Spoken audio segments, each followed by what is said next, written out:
출산 휴가 후에 의무적으로 1년 자동 육아휴직 제도를 처음으로 지금 도입하고 있는 롯데의 사례를 들어보겠습니다.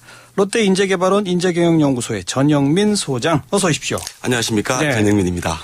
처음 도입한 거 맞죠? 우리나라 예, 기업에서. 국내에선 최초 사례입니다. 그러니까 출산 휴가가 몇 달이죠? 출산 휴가가 법적으로 3개월이 있지요. 3개월. 예. 그리고 나서 1년 육아휴직을 의무적으로 가라. 네, 그렇습니다. 싫어도 가야 됩니까? 만약에 자기가 경제적인 문제나 이런 어려움이 있어서 좀 육아휴직 1년을 다 못 쓰고 조기에 복귀를 좀 해야겠다라고 할 경우에는 신청서를 내서 각사 인사팀에서 검토를 해서 타당성이 인정된다면 출근을 할 수 있습니다. 조기에. 예. 할 수는 있다. 예, 다른 회사는 육아휴직을 가기 위해서 신청서를 내지만 저희들은 무조건 가는 것이고 이 사정에 있어서 복직하고 싶은 사람만 신청을 내도록 했습니다. 이 출산휴가 3개월 동안은 임금이 어떻게 나가죠? 출산휴가 3개월 동안은 법에 따라서 전액 집행이 됩니다. 전액 집행. 예. 육아휴직 1년 동안은요? 육아휴직 1년 동안은 정부에서 일정의 보조금이 있고요.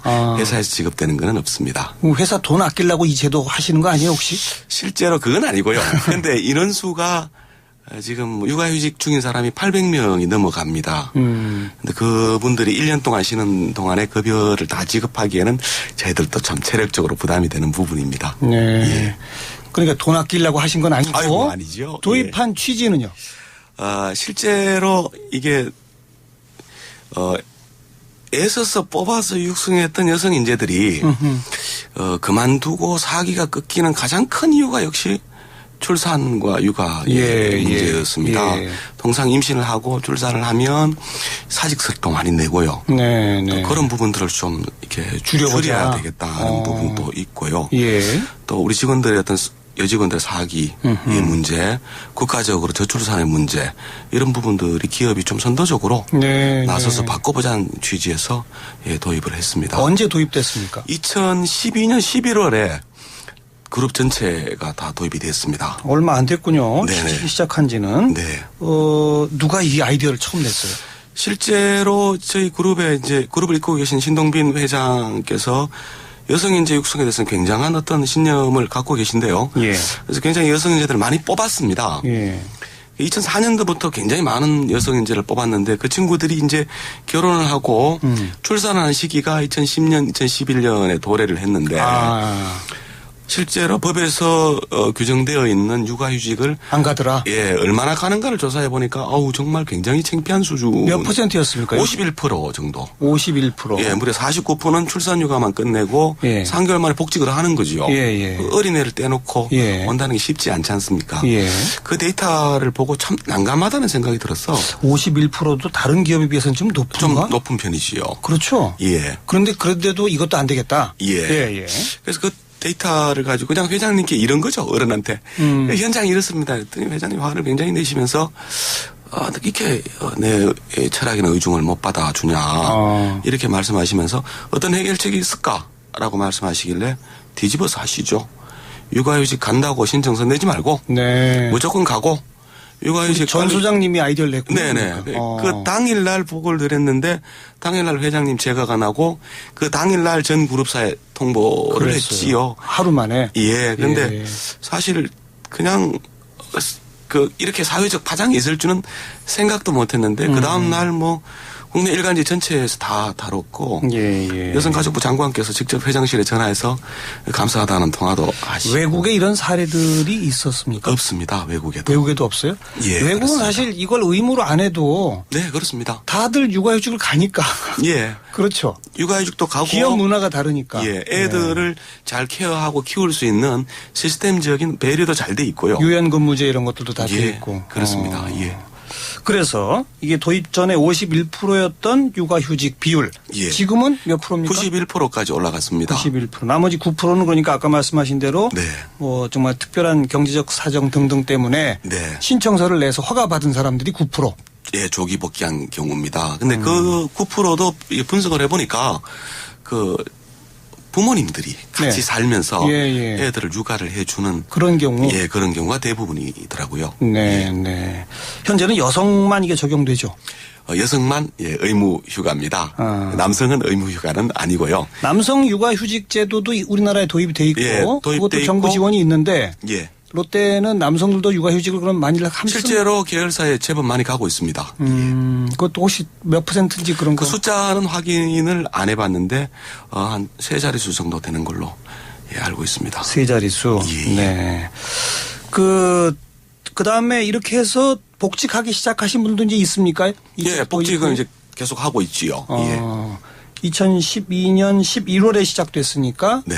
1년 3개월 그러네요. 벌써 한참 지났네요. 예, 실제로 그 전에 출산휴가 들어갔던 친구들도 소급해서 적용을 했으니까 복직을 계속 하고 있습니다. 예, 복직하게 되면 원래 있던 자리로 바로 갑니까? 어떻게 됩니까? 가능하면 적응을 쉽게 하기 위해서 원래 있던 자리를 배려해 주라는 것이 원칙입니다. 그 피치 못할 경우에는 순환보직이 될 수도 있습니다. 하지만 원래 있던 자리보다도 좀 못한 자리로 발령되는 것은 철저하게 저희들 금지하고 있습니다. 그렇게 이런 제도를 딱 시행하니까 직원들의 반응이 어떻든가요? 또 그다음에 여성 인력 채용의 숫자도 더 늘어났습니까? 어떻게 됐습니까? 직원들 여성 인재들 반응은 매우 좋죠. 그래서 우리 여직원들 얘기로는 롯데가 일하는 엄마들의 천국이다. 라는 이런 평가도 좀 있고요. 가장 고무적인 것은 여직원들의 퇴직률이 급격히 떨어졌다는 겁니다. 네. 실제로 괜찮은 스킬을 가지고 있는 친구들이 이제 경쟁사에 스카웃을 하려고 1, 2천만 원 연봉을 더 줄 테니 라고 스카웃 제의를 해도 안 가요. 장기적으로 봤을 때에 여성 친화적이고 자기가 결혼하고 애도 낳아야 될 텐데 이런 제도를 버리고 가기에는 좀 어렵지 않냐라고 해서 여성 인재들의 퇴사율이 많이 낮아졌고요. 또 저희들이 이번 지금 채용을 하고 있습니다만은 대졸 공채의 40%를 여성 인재로 충원하기로 계획을 세워서 실행을 하고 해놨습니까? 40%로? 네, 그렇습니다. 면접을 봤는데 40%가 여성 인재가 미달하면 참 민망한 이야기지만 성적이 더 좋은 남성 인재를 빼고 밑에서 여성을 추가로 합격하겠다라는 것이 저희들 원칙입니다. 그래요. 네. 이렇게 신입사원들만 계속 여성을 뽑아요? 그 중간 간부진 쪽에는 좀 여성들을 많이 안 뽑습니까? 실제로 경력 사원들도 굉장히 많이 뽑았고요. 작년도 같은 게 2013년도 같은 경우에는 부장 차장급을 해서 한 100여 명 정도를 우수한 여성 간부들을 스카우트를 한 실적이 있습니다. 예. 그렇게 간부진 속에 여성들이 있어야 이 새로 들어온 여성들도 나도 저렇게 승진할 수 있구나 라고 바라보면서 지속적으로 회사에 다닐 수 있는 그런 경로 아니겠습니까? 맞습니다. 이른바 유리천장 같은 게 없어야죠. 없어져야죠. 예. 실제로 2004년도부터 저희들이 대졸 공채에서 여성 인재를 많이 뽑았는데요. 시간이 많이 걸리더라고요. 2009년도쯤 됐을 때 여성 간부가 한 90여 명 정도 됐는데 이게 시간이 걸려서 뽑아 나왔던 친구들이 계속 진급을 하는데 2009년도에 90여 명이었던 것이 지금 현재 한 860명이 됩니다. 어이고. 정말 급증했군요. 5년 사이에 급증을 하게 되는 거죠. 과거에 뽑아놨던 아이들이 사원 대리를 거쳐서 과장급으로 이제 마구 승진해서 올라오니까. 알겠습니다. 이렇게 여성 인력 채용 또 여성 배려 이런 것에 역점을 두는 이유가 뭡니까? 이렇게 해야 기업이 생존한다 이런 이야기까지 하셨다고 하던데. 맞습니다. 생존 문제고요. 사실 저희들이 10년 전만 해도 이런 문화를 가진 기업은 아니었습니다. 상당히 보수적이었는데 2004년도의 변화는 지금 우리 그룹을 이끄시는 신동빈 회장께서 오시면서 시작됐는데요. 숨겨진 이야기가 좀 있습니다. 뭡니까? 신동빈 회장이 롯데에 오시기 전에 그 남의 회사에서 월급쟁이 생활을 한 8년 6개월을 하셨습니다. 하셨는데 런던에 있는 정권회사에서 근무를 하셨습니다. 셀러리맨을 하시면서 서구에 있는 기업들을 분석하고 투자하는 일을 하셨습니다. 그런데 이렇게 실적이 좋고 성장성이 높은 회사들을 분석해 보니까 여성 인재를 굉장히 우대하고 있고. 그게 입증이 돼요? 통계적으로? 이사회에 임원들 중에서 여성 인재가 굉장히 많더라. 한 것들을 8년 6개월을 보신 겁니다. 오시자마자 우리 여성 인재를 많이 넓혀야 된다. 그래야지 우리가 성장할 수 있다라고 하시고 지금 10년째 집중적으로 좀 하고 있고요. 또 개인적인 생각. 남녀가 어울러져서 일을 해야 더 기업의 경쟁력이 있나 보죠. 그렇지요. 다양성의 문제인데요. 어떤 자료에 의하면 미국만 하더라도 뭐 TV라든지 소비재를 포함해서 가정의 주요한 구매 의사 결정의 86%를 여자가 합니다. 여자가 하죠. 예. 그럼 여자의 그 섬세한 감각을 알고 제품을 개발하는 것과 물건 모르고 남자가 만들고, 하는 거 하는 건 엄청나게 큰 차이가 나겠지요. 물건 만들고 파는 사람도 여자가 더 유리하다 그런 면에서. 그렇습니다. 예. 또 하나 제 개인적인 소신은 지금 우리가 2016년부터 국내 생산 가능 인구가 줄어들지 않습니까? 그렇죠. 그것도 세계에서 가장 빠른 속도로. 예. 그럼 반드시 경제가 침체할 수밖에 없습니다. 맞아요. 이 경제가 침체되는 것을 예방을 하기 위해서는 여성인재 활용이 가장 좋고요. 또 OECD 국가 중에서 여성인재 대학 진학률이 우리나라가 제일 높지 않습니까? 맞아요. 그러면서 동전의 뒷면처럼 OECD 국가 중에서 여성 경제 활동 참가율이 가장 낮지 않습니까? 그렇죠. 이게 무슨 낭비입니까? 낭비죠. 준비된 인재들이 있는데 예. 그 사람들을 충분히 회사에 들어와서 자기가 가지고 있는 역량을 발휘할 수 있도록만 해준다면 그렇게 하고 또 출산도 하도록. 그렇죠. 네. 애를 충분히 키워서 할 수 있도록만 해준다면 우리 국가 경제가 굉장히 잘 될 거고요. 네. 덩달아 롯데도 잘 되지 않겠습니까? 예. 그래서 이 제도 시행 이후에 실제로 출산이 늘어났습니까? 롯데그룹 안에? 출산이 늘어났나는 확인을 못했고요. 예. 실제로 육아휴직의 숫자는 확인하기 물론 늘어났습니다. 뭐 육아휴직 비율 자체가 51%에서 91% 늘어났으니까 네. 숫자는 많이 늘어날 텐데 정말 출산할 만한 연령대에서 출산이 얼만큼 늘어나는지 이건 정밀하게 분석하지 않으면 사실 좀 어렵겠군요. 아직도 2년밖에 안 됐으니까 그렇죠. 조금 더 기다려 봐야겠지요. 예. 게다가 기다립니다, 기대합니다라는 제목을 붙인 이 복직 가이드북 책을 만드셨네요. 네. 육아휴직자를 위한 복직 플래너라고 또 부제가 붙어 있는데. 네, 그렇습니다. 이거는 어떤 의미에서 만들기 시작하셨습니까? 실제로 육아휴직을 포함해서 1년 3개월을 쉬지 않습니까? 그렇죠. 1년 3개월을 현업을 떠나 있다가 다시 복직을 한다는 것은 상당한 두려움입니다. 네네. 두려움이고 또 아이가 1년 3개월 된 아이가 엄마를 떠나고 싶지 않지요. 그렇죠. 그런 아이를 떼놓고 출근을 해야 된다는 것은 예. 심리적으로 굉장히 부담이 되는 내용입니다. 예. 그래서 육아휴직이 끝나는 시점에 복직을 못하고 퇴사를 한 친구들이 한 20% 정도 되더라고요. 저희들 입장에서 굉장한 손실이지요. 그렇죠.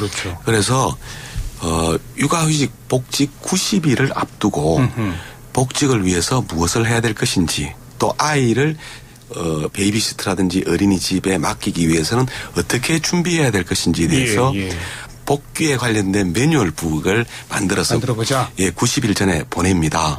그걸 읽어보고 우리가 기다리고 있으니 또 네가 우리 회사에 돌아와서 큰 활약을 해줄 것으로 기대하고 있으니 제발 좀 돌아와 달라라는 우리 롯데의 구애입니다. 구애. 이거 어떤 분들이 만드셨어요, 이걸? 실제로 제가 여기 인재경영연구소로 보임을 하고 육아휴직 복직자를 처음으로 맞이했습니다. 그 친구가 하루 이틀 일하는 거 보면서 그 생각 들었습니다. 아, 저 친구 아침에 출근할 때마다 눈물바람이겠구나. 그렇죠. 아이는 떨어지지 않으려고 하고 매달릴 텐데 그걸 떼놓고 저렇게 아침에 출근해서 오면 마음이 어떨까 이런 생각을 좀 들어서 그 친구를 불러서 얘기를 했습니다. 그 어려운 걸 네 후배들이 반복하게 만들 거냐. 본인의 어려움을 한번 자기가 겪었던 경험을 쭉 해보자. 경험을 매뉴얼화해서 후배들은 그 고통 겪지 않도록 해줄 생각 없느냐라고 해서 꼬셨죠. 그 친구가 주축이 돼서 한 4개월 작업을 했는데요. 이 작업을 하면서 원칙이 그거였습니다. 이 책은 디자인부터 시작해서 제본, 인쇄 모든 영역에서 워킹맘만 참석한다. 집필 과정도 다 그렇습니다. 그렇게 해서 워킹맘에 의해서 처음부터 끝까지 다 됐고요. 이게 무슨 이런 청소년 유아 등등의 전문가들이 참여해서 그냥 교수들한테 의뢰해서 만든 그런 거 아니에요? 아닙니다. 전문가들의 조력을 받았고요. 좀 받기는 했지만은 실제로 저희들이 이제 매달 이제 80명, 90명씩 육아휴직 복귀자들이 돌아오지 않습니까? 그렇죠. 돌아와서 직장에서 5개월, 6개월 실제로 자기가 적응을 했던 사람들이 모여서 네. 의견을 내고 자신들이 가진 노하우를 또 집어넣고 생생한 경험담 위주로. 네, 그렇습니다. 예. 중간중간에 내가 복귀를 해보니까 야, 이러이러한 부분들 문제 없더라. 또 이런 부분은 이렇게 해결했다라는 짧은 메시지들을 넣어서 이 아이를 떼놓고 출근하는 이 고통이 나만 겪는 게 아니다. 이 책에서 언제 나왔습니까? 한 달쯤 한 됐습니다. 달. 예. 그래서 이제 그 복직 3개월 남겨둔 사람들한테 막 보내기 시작했죠. 네, 시작했습니다. 그 받아본 사람들이 뭐라 그러던가요? 매우 좋아하죠. 예, 매우 좋아하죠. 실제로 생생한 정보가 된다. 정말로. 네, 그렇습니다. 예. 여기 보면 뭐 남편을 육아나 가사 업무로 이끄는 대화법 뭐 이런 항목도 있고 예. 조부모님한테 맡길 경우 위탁 육아의 유형별 세부 준비 사항 예. 뭐 이런 것도 있고 네. 정말 디테일합니다. 네, 그렇습니다. 근데 제가 남편 얘기가 나와서 네. 남편을 육아나 가사로 이끄는 대화법은 뭐예요? 네, 통계청 조사를 한번 봤는데요. 전업주부의 남편이 가사 활동을 하루에 31분 도와준답니다. 예. 맞벌이 부부는 32분을 도와준답니다. 1분 더. 1분 차이지요. 예. 그러니까 대한민국 남성들 좀 문제가 있는데요. 제가 이거 왜 이럴까 싶어서 우리 직원들 뭐 많지 않습니까? 예. 그러니까 남자 직원들한테 심층 인터뷰를 했습니다. 예. 너 왜 그러냐? 예. 물어보니까 방법도 모르고 해도 욕먹고 안 해도 욕먹는데 네. 뭐 이럴 거 안 하고 욕먹지. 예. 이런 쪽이더라고요. 네. 그래서 여러 이제 워킹맘들이 모여서 이거 어떻게 해결할 것인가를 이제 워크숍을 통해서 방법론들을 이제 말하는 방법론들을 이제 제시를 했는데요. 예. 결론적으로 남성들은 어떤 공감 능력이 좀 부족하지 않습니까? 예. 그래서 알아서 이걸 도와주기를 기대하지 말고 남성적인 화법으로 도움을 적극적으로 대놓고 요청을 해라. 구체적으로 말해서 지시를 해라. 네, 그렇습니다. 그렇게 얘기하고 예. 좀 구체적으로 언제까지 뭘 좀 해주세요라고 얘기를 하면서 그러면서 또 명령적으로 하지 말고 네. 설거지 해줘 이거 아니고 나 지금 청소기 돌려야 되니까 설거지 좀 해줄 수 있어요. 이런 식으로 그런 디테일한 예. 가이드까지 들어있다 이 말이에요. 네, 그렇습니다. 예. 그리고 맨 첫 챕터가 다시 일터로의 그 첫 장이 몸조리 이후에 필요한 마음조리라고 되어 있습니다. 네, 그렇습니다. 마음조리 뭘 말하는 거죠? 실제로 몸은 다 이제 만들어졌지요. 근데 정말 아이를 낳는다는 것이 얼마나 신비하고 감사한 일입니까? 예. 그리고 난 다음에 이제 회사에 복직을 해야 되지 않습니까? 예. 복직을 하기 위해서 애를 떼놔야 되고 거기에 대한 마음의 준비. 조리, 마음의 준비 이런 것들을 이제 시작하십시다. 90일 남았습니다. 네. 이렇게 시작하는 겁니다. 혹시 롯데 이후에 다른 기업에서 이렇게 흉내내고 따라오는데 아직은 없습니까? 실제로 대기업들이 벤치마킹을 하기 위해서 저희 연구소를 많이 방문을 했습니다. 예. 하고 있는데 아직까지는 없는 없어요. 것 같고요. 사실 이게 참 한 번에 쑥 도입하기에는 좀 두렵죠, 사실. 예, 현장의 반발도 당연히 좀 있을 수밖에 없고요. 네. 저희들은 그래도 기대감을 가지고 좀 지켜보고 있습니다. 많은 기업들이 따라올 거라고 기대하고 있고요. 지금 아직 한 2년 정도밖에 안 됐으니까 앞으로 네. 몇 년 좀 흐르면 그 안에 성과 같은 걸 좀 제대로 정리해서 네. 분석해서 이렇게 좀 발표하고 그러면 기업들도 따라오지 않을 수 없을 것 같아요. 그렇게 하기를 저희들 기대하고 있고요. 네. 그런 노력을 하겠습니다. 네. 이런 걸 법으로 의무화하는 것도 좀 문제잖아요, 사실. 사실 법으로 의무화한다는 것은 좀 그렇고요. 그렇죠. 실제로 제가 기대하는 것은 뭐 정부가 나서서 이거보다도 우리나라 국민들이 이제는 상당히 성숙했지 않습니까? 우리나라 기업들도 성숙했기 때문에 예. 이해관계자들이 여성 친화적이고 또 장애인들에게 친화적이고 다양성을 존중하는 그런 기업들에게 지지를 보내주고 이런 방법을 통해서 우리가 스스로 바뀌어 나가는 것이 선진국이 되는 길 아니겠습니까? 결과적으로는 그래서 기업 문화가 좀 확연히 변화한다면 이런 식의 무슨 의무 육아 휴직 이런 거 없어도 되는 거잖아요. 정말 모든 것이 우리 팀장들 임원들의 가슴 속에 그런 문화와 가치를 받아들여만 진다면 그러니까요. 의무제 필요 없죠. 그렇죠. 자연스럽게 가는 거죠. 자연스럽게 사실은 90% 정도 항상 나오질 거 아니게요? 숫자가? 나오는 게 정상이지요. 그렇죠. 예, 그렇게 네. 돼야죠. 그리고 남성 육아휴직도 한 20, 30%까지만 올라가야 되는 거 아닙니까? 저희들은 한 달에서 두 달 정도 정말 피크 때 남성들도 좀 이렇게 쉬는 문화 이런 것들도 좀 필요하다라고 보여지고요. 네. 역으로 예. 우리 문화 자체가 만약에 아내가 일을 해야 한다면 남성이 1년 정도 휴직도 할 수 있고 그럴 수 있죠. 그걸 또 회사에서 받아들여 줄 수 있는 알겠습니다. 문화가 됐으면 좋겠습니다. 롯데의 이 새로운 실험, 일단 그 실험 자체로도 우리 사회에 충격파를 주었습니다만 잘 좀 이끌어 가셔서 좋은 성과로 그리고 또 모범으로 남게 되기를 기대하겠습니다. 오늘 나와주셔서 고맙습니다. 감사합니다. 네, 롯데인재개발원의 전영민 소장이었습니다.